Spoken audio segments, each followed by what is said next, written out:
సచిన్ రాజ్ అత్యాధునిక world class physiotherapy treatment తో అన్ని రకాల నొప్పులకు శాశ్వత పరిష్కారం.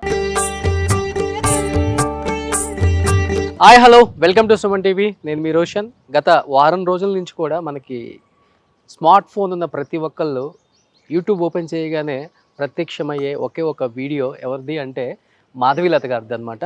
నేను ముఖ్యంగా ఇక్కడికి రావడానికి కారణం అంటే ఈమె ఒక యజ్ఞం అయితే చేస్తున్నారు. సో భారత భాగ్య సమృద్ధి యజ్ఞానికి తరలి రాండి అని చెప్పేసి యజ్ఞశాల కూడా పెట్టారనమాట. ఇక్కడ జూబ్లీ హిల్స్లోనే పెట్టారు.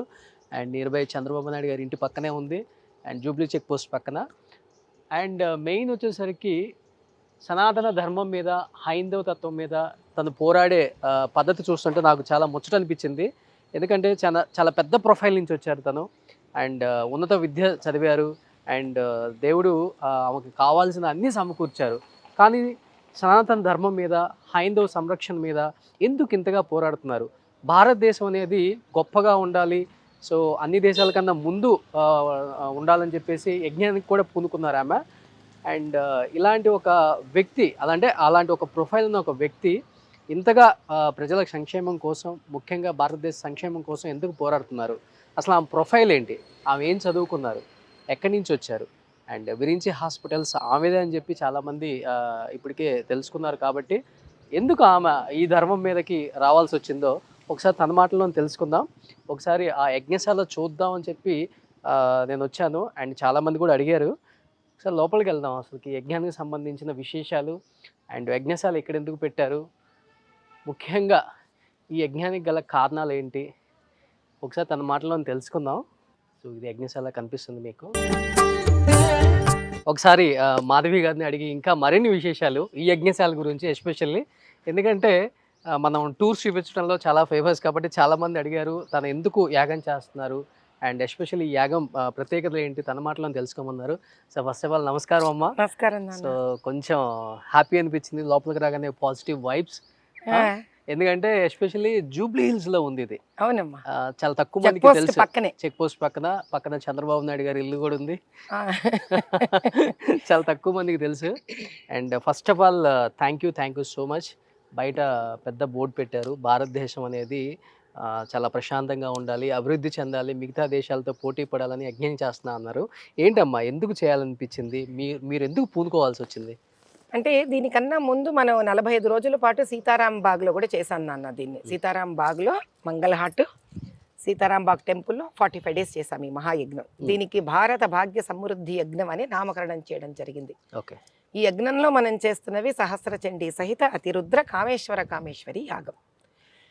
సరే, ఈ భారత భాగ్య సమృద్ధి యజ్ఞం అనేది ఎందుకు చేయడం జరిగింది అని అంటే, ఇప్పుడు సామాన్యంగా ఏం జరుగుతుంటుందంటే యాగాలు, హోమాలు, పెద్ద భారీ ఎత్తున యజ్ఞాలు దేశంలో ఏదన్నా విపత్తు వస్తేనో, అంటే ఒక కోవిడ్, కరోనా లాంటిది, లేకపోతే ఏదైనా యుద్ధం చేస్తాం, ఏదైనా యుద్ధం జరుగుతూ ఉంటేనో, లేకపోతే మనం ఏమైనా మన సరిహద్దులను కాపాడుకోవాలనుకుంటేనో, అలాంటప్పుడు మాత్రమే తీవ్ర స్థాయిలో వీటి గురించి ఆలోచించడం జరుగుతుంది.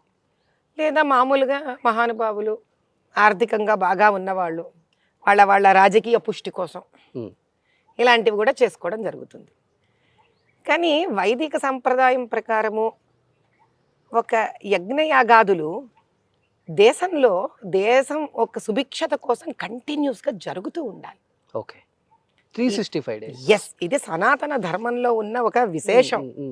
అందుకే ఆ కాలంలో వేద పండితులను పోషించేవాళ్ళు. దేనికి? అగ్రహారాలు ఇచ్చి, బాబు నువ్వు భోజనం గురించి ఆలోచించవాకయ్యా, నువ్వు ఆ టెన్షన్ నువ్వు తీసుకోవద్దు, నువ్వు వేదాన్ని పోషించు, యజ్ఞయాగాదులు చేస్తూ ఉండు, దేశం కోసం, లోక కళ్యాణార్థం కోసం నీ డ్యూటీలో నువ్వు ఉండు అని.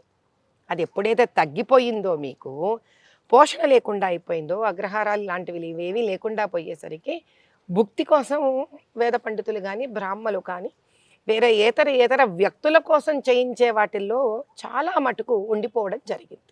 ముఖ్యంగా నేను చూశానమ్మా, అన్ని చోట్ల నార్మల్ ఆవులు ఉంటాయి, ఇక్కడ మటుకు పుంగనూరు ఆవును పెట్టారు. ఏదన్నా స్పెషాలిటీ ఉందా దీనికి? చాలా యజ్ఞశాలలో చూసాను, పెద్దవే ఉంటాయి. పుంగనూరు ఆవుకి పెద్ద విశేషం మనకి సనాతన ధర్మంలో పుంగనూరు ఆవు చాలా విశేషం. ఇది చాలా తక్కువ పాలిస్తుంది. బిడ్డ తాగిన తర్వాత మనకు పెద్దగా మిగలవు. ఆ మిగిలే 4 చుక్కలు పరమేశ్వరుడు ఆరాధనకు వెళుతుంది. అంటే ఏమిటి, మనకు వ్యాపారానికి మనకి పెద్దగా గొప్పగా రాకుండా భగవంతుడి కోసము నిర్ణీతించబడిన ఆవుల జాతులలో పుంగనూరావు విశేషమైనది. ప్రత్యేకత ఏంటంటారు ఎస్పెషల్లీ? అంటే చాలా మందికి తెలియదు కదా ఇప్పుడు. అంటే ఒకటి ఏమిటి అని అంటే, మీరు బాహ్య ప్రకటనగా చూస్తుంటే దీని సైజు చాలా చిన్నగా ఉంది. పట్టుకోవచ్చు కదా? దీని ఏమన్నది ఏం పట్టుకోవచ్చు పట్టుకోకూడదని ఏమి ఉండగా, ఒక్కొక్కసారి అది తల్లి బిడ్డతో ఉన్నప్పుడు ఏమవుతుందంటే దానికి ఒక బెంగ ఉంటుంది, భయం ఉంటుంది. మన మిత్రులనో తెలీదు, దాని శత్రువులనో తెలీదు. అది ఎవరిని ఆదరిస్తుంది? దాని బిడ్డలాగా చూసుకుంటున్న దాని యజమానిని ఆదరిస్తుంది. ఓకే, కేవలం మిమ్మల్ని మాత్రమే అయితే? నన్ను కూడా కాదు. నేను నిజం చెప్పాలంటే మా వేద పండితులు ఒక అబ్బాయి ఉన్నారు, వారు చూసుకుంటుంటారు. నాకేంటంటే ఒక 45 రోజుల నుంచి అలా చూసావా, నన్ను కూడా అదేం ఊరుకోవట్లేదు, అదేం స్పేర్ చేయదు, ఎవరిని చెయ్యదు. మరి అంతే కదా, మనకి టైం ఉన్నప్పుడు దాని దగ్గరకు వస్తే అది ఎందుకు ఊరుకుంటుంది? దానికి రోజు వచ్చి దానికి సేవ చేసేవాళ్ళని ఊరుకుంటుంది. రెండోది ఏమిటంటే విశేషం, వీటిని దీని మూత్రం గోమయం ఏదైతే ఉంటుందో, ఈ జాతులలో ప్రత్యేకత ఏమిటంటే వీటిల్లో విశేషం ఏంటంటే ఔషధ తత్వం వీటిల్లోది మిగతా ఆవుల కన్నా కూడా శ్రేష్టం చాలా. అంటే గోమయం, గోపంచకం ఏదైతే 5టితో కలిపి యజ్ఞశాలలో వాడడం జరుగుతుందో, దీనికి ప్రత్యేకత విశేషం ఏమిటంటే వీటిలో ఉండే బ్యాక్టీరియా కంటెంట్ ఏదైతే ఉంటుందో that is very very useful to human race. దీని పాలు అంతే విశేషం, దీని ప్రతి పదార్థంలోనూ అంతే విశేషం. సో అందుకని పొంగనూరావు ప్రత్యేకత, ఎస్పెషల్లీ యజ్ఞాలు చేసేటప్పుడు. సూపర్ అమ్మ, ఒకసారి యజ్ఞశాలను చూపిద్దాం అమ్మా చాలా మందికి. తప్పకుండా.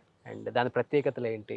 ఎందుకు ఇప్పుడు సపోజ్ ఇక్కడ 3 హోమగుండాలు ఉన్నాయి చూడండి. ఓకే, ఈ 3 హోమగుండాలు ఎందుకు తయారు చేయించడం జరిగిందంటే, ఇవి ఎవరైనా బయట నుంచి ప్రత్యేకంగా వాళ్ళ జీవిత సమస్యలను కానీ, అదే భారత భాగ్య సమృద్ధి యజ్ఞం అంటే అది అందులో 2 భాగాలు ఉన్నాయి. ఒక భాగం దేశం, ఓకే, ఇంకొక భాగము ప్రజలు. సో దేశం ఎప్పుడు పుష్టిగా సౌకర్యంగా ఉండాలి అంటే ఏమిటి, వనరుల వైపు నుంచి కానివ్వండి, విద్యా నుంచి కానివ్వండి, వైద్య నుంచి కానివ్వండి, ఇన్ఫ్రాస్ట్రక్చర్ కానివ్వండి, దాంతో ఎకనామికల్ కండిషన్స్ అంటే ఆర్థిక స్థాయిలో కానివ్వండి, ప్రపంచ స్థాయిలో దేశం సుభిక్షంగా ఉండాలి. ఓకే, అది అలా ఉండాలి అని అంటే ముందు అందులో ఉన్న పౌరుడు కూడా సుభిక్షంగానే ఉండాలిగా. ఓకే, దేశం కోసం ఇక్కడ ఎప్పుడైతే మనం కోరుకోవాలనుకుంటున్నామో ఆ దేశానికి తగ్గ పుష్టిని కూడా మనం సమకూర్చాలి. అంటే దాని అర్థం ఏంటి, ఇప్పుడు మీరు నేను ఏదో కాస్త భోంచాలంటే ఇంత తింటాం, అదే ఒక సంతర్పణ చేయాలంటే ఓ 1/4 కిలోనో కిలో బియ్యం వండితే సరిపోదుగా నాకు. అలా దేశాన్ని పుష్టీకరించాలంటే ఏదో చిన్న హోమం చేసి దేశం పుష్టీకరించబడాలి అంటే కుదరదు కదా. సాక్షాత్తు పార్వతీ పరమేశ్వర్లని కానీ, నరసింహస్వరూపాన్ని కానీ, లక్ష్మీనారాయణులను కానీ స్థాపితం చేసి వేదోక్తంగా, వేద విధి విధానంగా, చతుర్వేద పరంగా కూడా అలా వాళ్ళని స్థాపితం చేసి ప్రాణప్రతిష్ఠ చేసి ఆవాహనం చేసి చండీ హోమము, అతిరుద్ర హోమము, కామేశ్వరి యాగాలు, ఇవన్నీ 6 నెలల పాటు ఇక్కడ మేము చేస్తాం. 45 days వార్మప్ సెషన్ అయింది. అదేమీ చేసినందుకు అద్భుతాలు అవుతాయా మనం ఏ రోజు లెక్కించడానికి లేదు.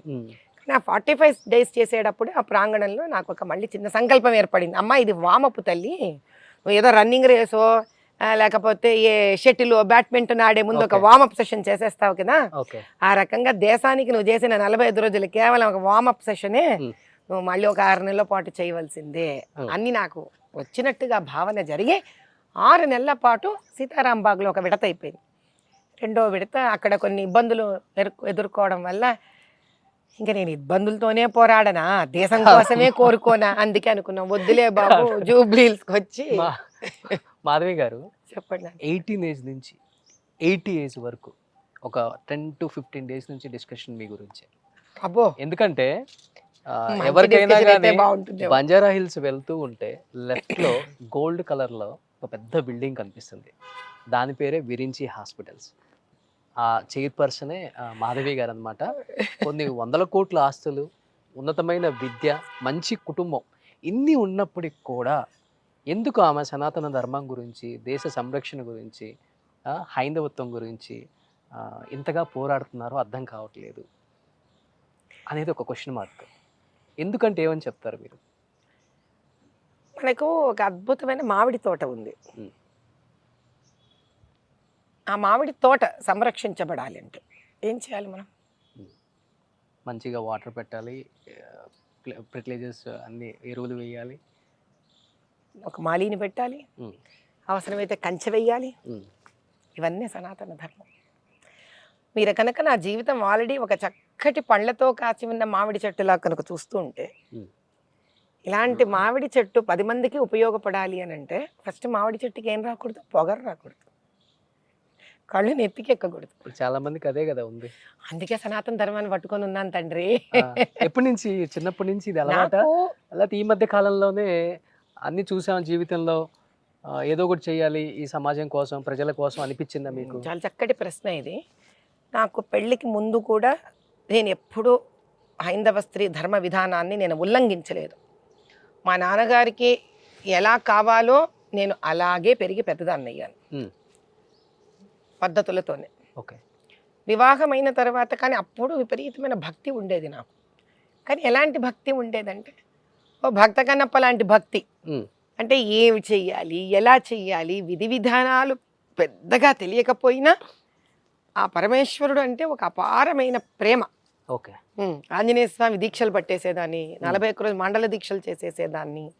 శివుడికి తెల్లవారుజామున 4 వర్షం పడుతూ ఉన్నా ఏకాదశ మహన్యాస రుద్రాభిషేకాల కోసం బ్యాగులు మోసుకుంటూ 2 కిలోమీటర్లు నడుచుకుంటూ వెళ్ళి రుద్రాభిషేకాలు గుళ్ళో చేయించుకునేదాన్ని. Okay. I use to have that phenomenal love towards the entire the learning and feeling the existence of Almighty. భగవంతుడి ఉనికిని అనుభూతి చెందాలి అనే ఒక అప్పర తపన నాకు. ఇది మెయిన్ యజ్ఞశాలమ్మా? ఇది ప్రధాన యజ్ఞశాల. ఓకే. సో ఇదే ఇప్పుడు దేశ సంరక్షణ కోసం చేస్తున్న అవునమ్మా. యజ్ఞం. అక్కడేమో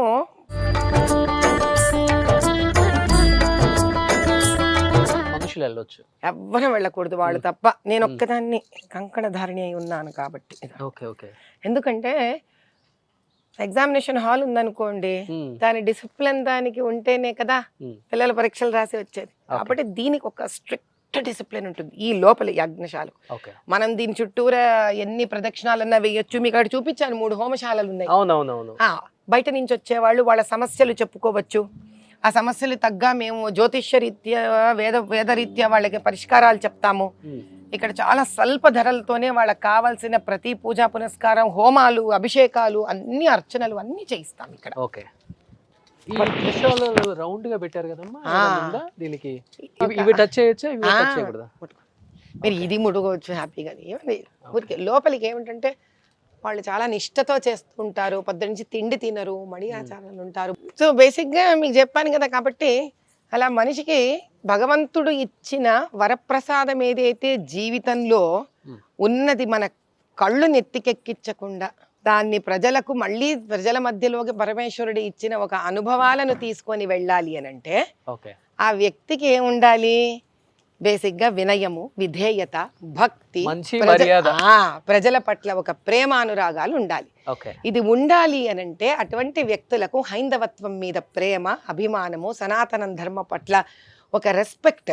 వ్యూయర్స్ అడిగింది ఏంటి అంటే ఆమె వీడియోలు చూసాము, అసలు ఆమె ఏంటో తెలుసుకోవాలండి మేము, అది మీరు వెళ్తేనే అవుతుంది. నేనెవరు ఏముంది నాయన, నేను కూడా ఒక సామాన్యమైన మనిషిని. కొంచెం లలిత కళలంటే ఇష్టము, చదువన్నా ఇష్టమే. వావ్ కదా మా శివయ్య తయారవుతున్నాడు చూసుకోండి. ఓకే. ఏకశిలమ్మ ఇది కాదు. అయ్యో దీనికో చాలా పెద్ద చరిత్ర. మేమేం చేసామంటే సీతారాం బాగ్లో అక్కడ పక్కన శివాలయం ఉంది. సీతారాం బాగ్లో రామాలయం కన్నా ప్రాచీనమైన శివాలయం అది. అక్కడ ఏమైంది, ఆ శివాలయం భయంకరమైన స్థితిలో ఉండింది, ఆదరణ లేకుండా. ఆ గుడి వాళ్ళు ఏం పట్టించుకోలేదు. దానికి రంగులు అన్నీ వేసి ఆ శివయ్యను లోపలికి వెళ్ళి వచ్చిన భక్తుల కోసం అర్చన ఏదైనా పూజ చేయిద్దాము అనుకుంటే ఆ గుడి వాళ్ళు మమ్మల్ని ఆపేశారు. నాకు చాలా కోపం. నేను అక్కడ ఉన్నంత చెత్త చెదారము మా డబ్బులతోటి దారుణంగా ఉండింది ఆ గుడి. నిజంగా నోటితో నేను చెప్పలేని పరిస్థితితో మా డబ్బులు మా కష్టార్జితం అంత పెట్టి క్లీన్ చేసి అంత మహాయాగ స్థాపన చేస్తే వాళ్ళు చివరికి గుళ్ళో మన వేద పండితులు పోకూడదని పెట్టారు. అమ్మో శివాలు ఎత్తి శివంగిలాగా అయిపోయాను నేను. మీరు ముట్టుకొని ఎవరా శివుడిని మేమే వేసుకుంటామన్నా అని శివుని తయారు చేయడం మొదలుపెట్టాం. మీరు పాత మీకు కొన్ని ఫోటోలు పంపిస్తా. తెల్లగా ఉన్నాడు ఆయన. ఆ శివుడిని పెట్టుకుంటుంటే వచ్చి ఆపేశారు. శివలింగం తయారు చేయనివ్వలేదు మమ్మల్ని అక్కడ. లోపలే పోనివ్వలేదు, శివలింగం తయారు చేసుకొని. అంటే మీ లైఫ్లో ఎవరైనా ఏదైనా ఇగ్నోర్ చేశారు అంటే ఇమీడియట్ గా దానికి రిజల్ట్ వేరేలాగా వస్తుందా? వేరేలాగా వచ్చేస్తుంది అంతేనా? ఖచ్చితంగా. అర్థమైపోయింది నాకు. పరమేశ్వరుడు దయ వల్ల ఆ, నేను ఎప్పుడు స్వార్థపూరితంగా ప్రవర్తించలేదు నాన్న. ఓకే.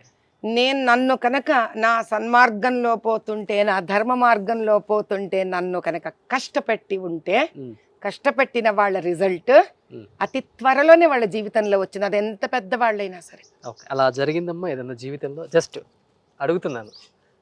అది అది అది ఈ కాలంలో జరిగిన వాటి నుంచి చూస్తే మీకు మీకు అర్థమవుతుంది. మీకు ఇష్టమైతే చెప్పొచ్చు ఒక ఇన్సిడెంట్ అంటే ఏదన్నా. నేను చెప్పాల్సినంత అవసరం కూడా నాకు అనిపించదు. ఎందుకంటే నేను అది కోరుకోను, నాకు అటు పక్కన ధ్యాస లేదు కాబట్టి. Um, that's part of history. I don't have to talk at all. Okay. But never ever మేము ఎందుకంటే అధర్మ మార్గంలో పోలేదు, అధర్మ మార్గంలో ఒక్క పని చేయలేదు. అప్పుడు ఈ శివుణ్ణి పూర్తి చేయనివ్వలేదు మమ్మల్ని, ఓకే. విరగ్గొట్టి పెగిలించేయమన్నారు మమ్మల్ని. నేనన్నా అదేదో గడపార మీ చేతికే ఇస్తాను, మీరే పెగిలించేసేయండి శివుణ్ణి. ఎందుకంటే ఇప్పుడు ఎలా ఉందంటమ్మా, మనం మంచి కోసం ఒక అడుగు ముందుకేసామంటే వెనక్కి లాగే వాళ్ళు 100 అడుగులు వెనక్కి లాగేవాళ్ళు ఉన్నారు. ఇప్పుడు మీరు సనాతన ధర్మం ఏం కావచ్చు, మన దేశం అభివృద్ధి కోసం ఏదో కష్టపడుతున్నారు, అయినప్పటికీ కాంట్రవర్సీలో లాగేద్దామని చూస్తారు. అంటే సొసైటీ అలా ఉంది. మీరు ఇలా అంటారు, పాపం ఆ కష్టపడి చదువుకునే పిల్లలు ఉంటారా, వాళ్ళు ఎన్ని వెనక లాగుతుంటాయి తెలుసా. అందుకే నాకు వాళ్ళంటే ప్రేమ, జాలి. That is why I connect to children so much. ఓ, వాళ్ళు చెప్పుకోలేరు, మనం చెప్పుకుంటున్నాం అంతే ఈరోజు తేడా. నా కష్టాలు కూడా చాలా చెప్పుకోవాలి. ఎందుకంటే ఏది అడిగినా ఇచ్చేస్తారంట. ఒక So ఇల్లు nice. ఒక్క ఇల్లు అడుగుతాను ఈ రోజు నేను.